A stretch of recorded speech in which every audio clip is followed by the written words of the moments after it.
Hello everyone, how are you doing? This is MD Tech here with another quick tutorial. In today's tutorial, I'm going to show you guys how to resolve if you're noticing Windows Defender repeatedly detects the same threats you may have already cleared or deleted previously.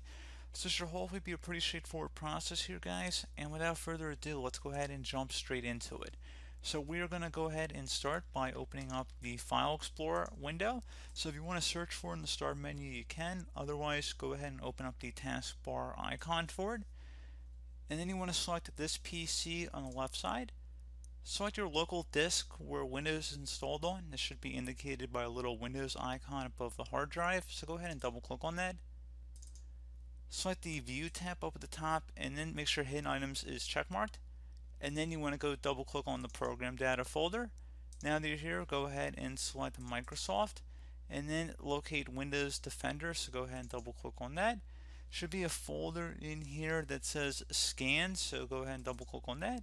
Double click on the history folder, and then finally there should be a service folder, and then one more folder here. It should be detection history, so go ahead and double click on that. And now anything listed in here, just hide over it, right click, and then delete. And that should be simple as that. Close it here, restart your computer, and that should be about it. So as always, thank you guys for watching this brief tutorial. Do hope that I was able to help you out, and I do look forward to catching you all in the next tutorial. Goodbye.